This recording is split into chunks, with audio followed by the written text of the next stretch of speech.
नमस्कार, राज की बात में आपका स्वागत है। भ्रष्टाचार एक ऐसा दीमक है जो देश को धीरे धीरे खोखला करता है और यहां के लोगों के संसाधनों को लूटकर अपना पेट भरता है। लेकिन सरकार इस भ्रष्टाचार के ऊपर कार्रवाई करने के लिए तत्परता से काम करती है और अभी 2014 के बाद लगातार भ्रष्टाचार के खिलाफ एक्शन लिए जा रहे हैं। कई मंत्री, कई सांसद, कई नेता, कई अधिकारी इस ईडी और सीबीआई के चंगुल में फंसे हुए हैं। अभी 95 ऐसे बड़े नेता हैं सारी पार्टियों के जिनके ऊपर ईडी की इंक्वायरी चल रही है। धड़ाधड़ गिरफ्तारियां हो रही है। कई अधिकारी, अभी बिहार में ईडी की छापेमारी हुई, लोक निर्माण विभाग के चीफ इंजीनियर के घर में एक आईएएस अधिकारी फंसा हुआ है, उनके घर से करोड़ों रिकवर किए गए। तमिलनाडु में छापेमारी हुई, लेकिन अधिकारियों के खिलाफ हो रही कार्रवाई और नेताओं के खिलाफ हो रही कार्रवाई से एक ऐसा डिपार्टमेंट है जो बचा हुआ है और वो है हायर जुडिशियरी, जिसके लिए कानून बनाया गया था कि अगर हायर जुडिशियरी यानी हाई कोर्ट और सुप्रीम कोर्ट के किसी भी जज के खिलाफ करप्शन के चार्जेस लगते हैं तो एफआईआर दर्ज करने के लिए चीफ जस्टिस ऑफ इंडिया से परमिशन लेने की जरूरत पड़ेगी और इसी के लिए हंगामा चल रहा है। अभी जो दिल्ली हाई कोर्ट के जज जस्टिस यशवंत वर्मा के घर पे नोट के सबूत मिले, करेंसी मिले और उसके बाद से जो हंगामा शुरू हुआ है अब सुप्रीम कोर्ट तक पहुंच गया है। सुप्रीम कोर्ट के कॉलेजियम के ऊपर अब वकीलों ने धावा बोल दिया है, क्योंकि कई बार एसोसिएशन के मेंबर्स को, उनके अध्यक्ष को, प्रमुख को लगता है कि सुप्रीम कोर्ट हो या हाई कोर्ट हो, हाई कोर्ट के कॉलेजियम और सुप्रीम कोर्ट के कॉलेजियम, ये सारे जज जो हैं वो कुछ वकीलों के साथ अच्छे संबंध बनाते हैं और जो भ्रष्टाचार को आगे बढ़ाता है, क्योंकि जजों की सेटिंग केवल और केवल तभी हो सकती है जब वकीलों के साथ संपर्क हो, वो मीडिएटर का काम कर सके। जैसे अधिकारियों के लिए कोई न कोई मिडिलमैन होना जरूरी है ताकि वो मिडिलमैन के माध्यम से पैसे वसूल कर सके और इसी तरीके से किसी भी मंत्री को डायरेक्ट करप्शन में इन्वॉल्व नहीं हुआ जाता, बल्कि उसके लिए भी अधिकारियों के साथ और फिर एक मिडिलमैन की जरूरत पड़ती है। ऐसे ही हायर जुडिशियरी में भी मिडिलमैन की जरूरत पड़ती है और वो है कुछ वकील जो कि अच्छे संबंध के नाम पर जजों के साथ सेटिंग करते हैं और फिर कस्टमर जो उनके होते हैं, जो याचिका दायर करता है, मुकदमा लड़ता है, उनसे पैसे लेकर सेटिंग करते हैं और जिसका नतीजा अभी कैश कांड में दिखाई पड़ रहा है। इसलिए सुप्रीम कोर्ट के कॉलेजियम के 5 जजों के साथ, जिसमें chief justice of India Sanjeev Khanna भी हैं, जिनकी अब कुछ दिन के अंदर विदाई होने वाली है, वो 13 अप्रैल को रिटायर कर जाएंगे। लेकिन रिटायरमेंट से पहले वो ऐसे फंसे हैं कि उनको लग रहा है कि इसके ऊपर फैसला क्या दे, कौन से ऐसी काम करे जिसके कारण हमारी शाख भी बची रहे और उसके बाद रिटायरमेंट के बाद वाला प्लान भी सक्सेस हो। जैसे रिटायर होने के बाद चंद्रचूड़ साहब की यही स्थिति रही।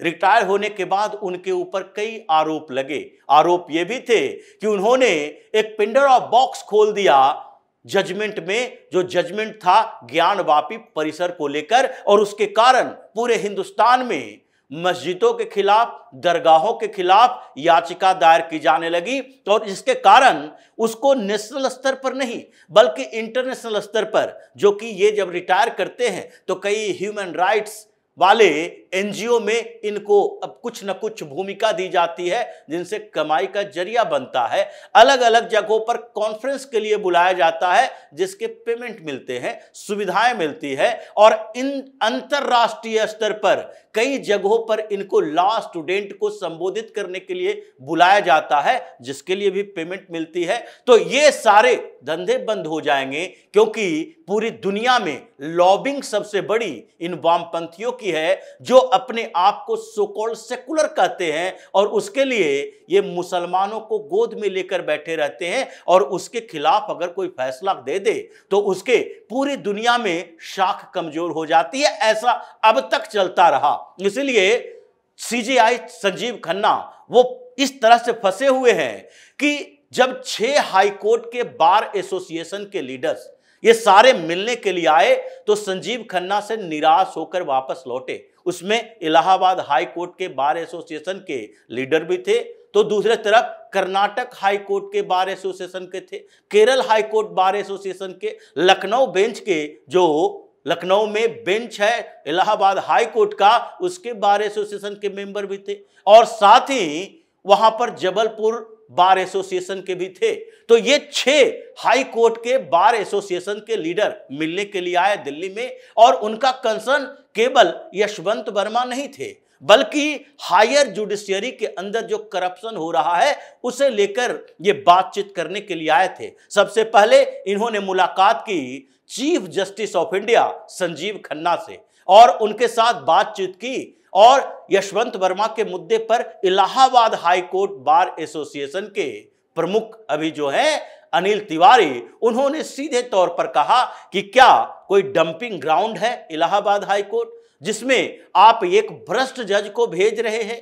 तो संजीव खन्ना बैकफुट पर तो आए। जस्टिस संजीव खन्ना ने कहा कि वहां पर भी इन्हें कोई लॉ का ड्यूटी नहीं दिया जाएगा, कानून संबंधित कार्य नहीं करेंगे, ये प्रशासनिक काम देखेंगे, इन्हें कोई भी याचिका पर फैसला करने के लिए नहीं दिया जाएगा, किसी भी बेंच में नहीं होंगे। तो इसका मतलब है कि आप इलाहाबाद हाई कोर्ट यानी कि पेरेंट कोर्ट में इनको भेज रहे हैं, जहां से ये नियुक्त हुए थे, तो दिल्ली हाई कोर्ट में भी उनसे ये सारे अधिकार छीन लिए गए थे। फिर ट्रांसफर करने का फायदा क्या है, ट्रांसफर करने की जरूरत क्या है? अगर करना ही था तो सस्पेंड करते, आगे इंक्वायरी होती, जैसा आपने 3 जजों की एक कमेटी बनाई, वो इंक्वायरी कर रहे हैं। पुलिस इंक्वायरी तो कर रही है, लेकिन अब तक एफआईआर दर्ज नहीं कर पाई, क्योंकि सीजेआई की अनुमति चाहिए। तो ऐसे स्थिति में संजीव खन्ना से कोई आश्वासन नहीं मिला, वो चुप्पी साध लिए, वो बोल नहीं पाए कि ऐसा क्यों किया गया। लेकिन दूसरी बात, इन लोगों ने मुलाकात कॉलेजियम के दूसरे 4 जजों से भी की, क्योंकि 5 जज अभी सुप्रीम कोर्ट के कॉलेजियम में हैं, और सबसे इन लोगों ने एक ही बात की कि हायर जुडिशियरी में जो करप्शन है उसके लिए सुप्रीम कोर्ट की तरफ से क्या किया जा रहा है। हर मुद्दे पर सुप्रीम कोर्ट, जिनको लगता है कि नेशनल इंपॉर्टेंस का मुद्दा है, वहां तो सुओ मोटो या स्वतः संज्ञान ले लेती है। सुओ मोटो आ गया, मणिपुर में ऐसा हो रहा है, सुओ मोटो ले लिया, सुप्रीम कोर्ट ने सुनवाई कर दी। नहीं, वहां पर कोई जज जाकर समाधान करेंगे, इन्वेस्टिगेटिव एजेंसी नहीं, पुलिस नहीं, राज्यपाल नहीं, या फिर मुख्यमंत्री नहीं, बल्कि जज ही सारा काम कर सकते हैं, ऐसे इन लोगों को लगता है। इसी तरीके से कई ऐसे मुद्दे हैं जिसमें केंद्र सरकार के खिलाफ कुछ दिखे, सुओ मोटो ले लेंगे। पश्चिम बंगाल में इतना अत्याचार हुआ, सुओ मोटो नहीं लिया गया, महिला को निर्वस्त्र करके घुमाया गया, इन जिहादियों ने महिलाओं की पिटाई की, इतना हंगामा हुआ, पोल वायलेंस हुआ, गांव के गांव साफ कर दिए गए, वहां से भागकर लोग जो कि ममता बनर्जी को वोट नहीं दिया था, इनके अत्याचार से भाग भागकर उड़ीसा में, झारखंड में बसने लगे, बॉर्डर स्टेट में चले गए, फिर भी सुओ मोटो नहीं लिया गया। भारतीय जनता पार्टी का डेलीगेशन गया, यहां से वहां फैक्ट फाइंडिंग कमेटी गई, उन लोगों ने सुप्रीम कोर्ट में याचिका भी दायर की, लेकिन कोई फैसला नहीं आ पाया। ममता बनर्जी के खिलाफ का मामला था। लेकिन यहां करप्शन की बात है तो कॉलेजियम के जो दूसरे 4 जज हैं, अभी कॉलेजियम में जस्टिस BR गवई हैं, जस्टिस सूर्यकांत हैं, जस्टिस AS ओका है, और जस्टिस विक्रम नाथ है। उनके अलावा CJI है ही। तो इन 4 जजों से भी इन लोगों ने मुलाकात की, और मुलाकात करते हुए सीधे बात उठाई कि अब मामला केवल जस्टिस यशवंत वर्मा का नहीं रह गया है, मामला है अपॉइंटमेंट को लेकर कि जजों के अपॉइंटमेंट कैसे होने चाहिए। मामला है इस बात को कि हायर जुडिशियरी में करप्शन कैसे होता है, इसको क्लीन कैसे किया जा सकता है, करप्शन के चार्जेस लगने पर भी उनका साथ कोई भी ऐसा एक्शन उनके ऊपर नहीं हो पाता, क्योंकि सुप्रीम कोर्ट के चीफ जस्टिस की अनुमति चाहिए। तो ऐसे में कोई ना कोई उपाय आप लोगों को करना पड़ेगा और इसके लिए सुओ मोटो लेना चाहिए, स्वतः संज्ञान लेना चाहिए। इन मुद्दों को सोल्व करने का की जिम्मेदारी भी सुप्रीम कोर्ट के इस कॉलेजियम को है, क्योंकि उसी में तो वरिष्ठ जज बैठते हैं। और इन 5 जजों से मुलाकात करके करप्शन की ही बात नहीं की, बल्कि कई और जुडिशियल रिफॉर्म की बात की। और इसीलिए यशवंत शिवान, जो केरल हाईकोर्ट बार एसोसिएशन के प्रेसिडेंट हैं, उन्होंने सीधे तौर पर कहा कि नहीं, ये मामला अब जस्टिस वर्मा का है ही नहीं, ये पूरे करप्शन का है। इसलिए हम लोगों ने पूरी डिमांड लिस्ट रखी है। अलग अलग बार एसोसिएशन जो हाई कोर्ट के अंदर है उनसे भी बात हो रही है। अभी सुप्रीम कोर्ट बार एसोसिएशन से कोई उम्मीद नहीं है। क्यों? क्योंकि इसके प्रेसिडेंट अभी कपिल सिब्बल है और वो इन मामलों में उठेंगे नहीं। विपक्ष के सांसदों से भी कोई उम्मीद नहीं है, क्योंकि ये जब बात करप्शन की हुई तो इन्होंने क्या कहा, जो पिछली बार मीटिंग हुई थी वाइस प्रेसिडेंट जगदीप धनखड़ के घर पे, वहां पर विपक्षी सांसदों ने कहा कि हम सुप्रीम कोर्ट हाई कोर्ट में सुधार तो चाहते हैं, लेकिन सबसे पहले जस्टिस शेखर को बाहर किया जाए। जस्टिस शेखर यादव, जिन्होंने कठमुल्ला शब्द का उपयोग किया था, उनको बाहर करने की बात चल रही है। करप्शन पर ये लोग कुछ नहीं बोलेंगे, क्योंकि विपक्ष के कई नेता तो करप्शन के चार्जेज में ऐसे ही फंसे हुए हैं। खैर, जो सुप्रीम कोर्ट में वकीलों का घेराव रहा, उसमें असमंजस की स्थिति रही और इन लोगों ने सीधे तौर पर कहा कि अब टोटल जुडिशियल रिफॉर्म की जरूरत है। आप लोग खुद से कॉलेजियम सिस्टम के खिलाफ बात करें, एनजेएसी की बात होनी चाहिए, क्योंकि पूरे देश में इस बात की चर्चा है। बड़े बड़े वकील आर्टिकल लिख रहे हैं, उसके इतिहास बता रहे हैं। यह बताया जा रहा है कि जिस तरीके से सुप्रीम कोर्ट के कॉलेजियम का पूरी तरह जुडिशियल सिस्टम पर कब्जा है, 5 जज बैठकर ये तय करते हैं हाई कोर्ट में कौन जाएगा, सुप्रीम कोर्ट में कौन जाएगा, किस जगह कौन जाएगा, ये नहीं चलना चाहिए। और चूंकि जो चीफ जस्टिस ऑफ इंडिया, इनका कार्यकाल बहुत ज्यादा समय का रहता नहीं है। जैसे अभी जस्टिस संजीव खन्ना की देखिए, इन्होंने कई मामलों में, कई बेंच में अपना नाम रखा है, जिसमें हिंदुओं के कई मुद्दे हैं, जैसे वक्फ बोर्ड संशोधन विधेयक, जैसे कि यूसीसी, जैसे कि कुछ और कांवड़ यात्रा पर जो मामला चला था, बुलडोजर एक्शन के खिलाफ। ये सारे मामलों में बेंच में वो भी हैं, लेकिन 13 अप्रैल को वो रिटायर कर जाएंगे। उसके बाद क्या होगा?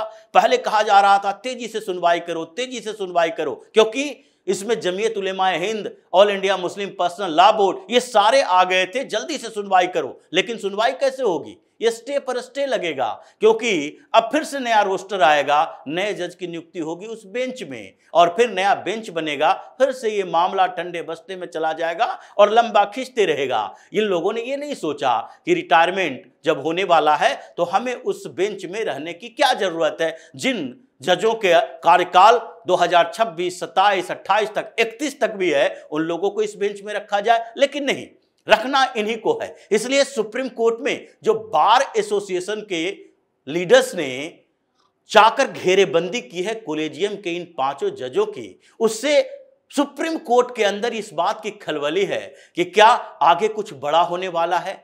क्या वकीलों ने भी ये ठान लिया है कि कुछ वकीलों और कुछ जजों का वर्चस्व नहीं चलेगा। इसलिए बार एसोसिएशन अब जागृत हो रहा है, सरकार का सहयोग दे रहा है, एनजेएसी लागू कराने की बात हो रही है। तो एक ऐसी स्थिति पैदा हो गई है कि सुप्रीम कोर्ट के कॉलेजियम में बैठे 5 जजों को परेशानियां पैदा कर दी है। और इसके कारण दिन रात ये चल रही है चर्चा कि आगे हम लोगों को कौन से फैसले लेने चाहिए। जजों के ऊपर भ्रष्टाचार के मामले लगे, इंक्वायरी के लिए क्या सीजेआई की अनुमति वाले ये प्रावधान हटा दे, करप्शन के केसेस में जजों को भी हटाया जाए, उनके अपॉइंटमेंट के तरीके बदल दें। संजीव खन्ना के सामने एक बड़ा संकट है, क्योंकि बहुत कम समय बचा है और वो जाते हुए कोई ऐसा फैसला नहीं देना चाहते जिसके कारण उनकी भी वही स्थिति हो जैसे जस्टिस चंद्रचूड़ की हुई है, और इसलिए इन लोगों की परेशानियां बढ़ती जा रही है। तो इसी तरह की खबरों के साथ फिर से हाजिर होंगे, तब तक के लिए बने रहिए हमारे साथ और देते रहिए हमें सहयोग, ताकि इसी तरह की खबर हम आपके लाते रहें। धन्यवाद।